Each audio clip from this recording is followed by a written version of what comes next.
खाद्य सुरक्षा को मजबूत करने और इंपोर्ट पर अपनी डिपेंडेंसी कम करने की दिशा में मिस्र ने इस साल बड़ा कदम उठा लिया है। देश के किसानों से गेहूं की सरकारी खरीद 43 लाख टन के पार पहुंच गई, जो सरकार के लक्ष्य का 86% है और पिछले साल की समान अवधि से अधिक है।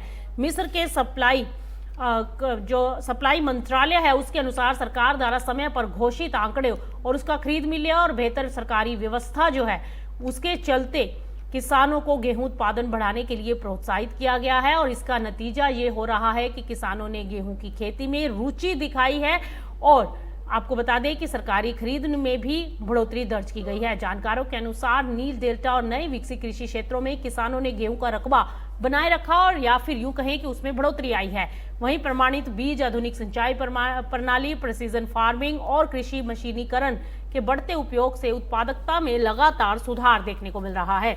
मिस्र ने केवल उत्पादन पर ही नहीं बल्कि स्टोरेज क्षमता पर भी बड़ा काम किया है। नेशनल साइलो प्रोजेक्ट के तहत देश की अनाज भंडारण क्षमता 2014 के 12 लाख टन से बढ़ाकर मिस्र ने 2023 में 36 लाख टन कर ली।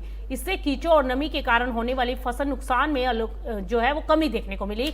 हालांकि इन उपलब्धियों के बावजूद मिस्र दुनिया के सबसे बड़े गेहूं आयातकों में ही है, क्योंकि देश की वार्षिक खपत 2 करोड़ टन से अधिक है। लेकिन घरेलू उत्पादन बढ़ने और स्टोरेज का नुकसान घटने से आयात की जरूरत मिस्र को अब कम हो रही है। यही कारण है कि मिस्र के अंदर आयात घटा है और इससे विदेशी मुद्रा भंडार उसका पर दबाव कम हुआ है और देश की सब्सिडी वाले ब्रेड योजना को भी स्थिरता मिलेगी। तो कुल मिलाकर मिस्र का यह कदम बताता है कि ये सही सरकारी अगर नीति हो, बेहतर एमएसपी हो और आधुनिक तकनीकी और मजबूत भंडारण व्यवस्था हो तो इसके जरिए खाद्य सुरक्षा को काफी हद तक मजबूत किया जा सकता है और मिस्र की बढ़ती घरेलू गेहूं खरीद वैश्विक गेहूं बाजार की मांग को तो प्रभावित कर सकती है और अंतर्राष्ट्रीय कीमतों पर इससे दबाव आ सकता है।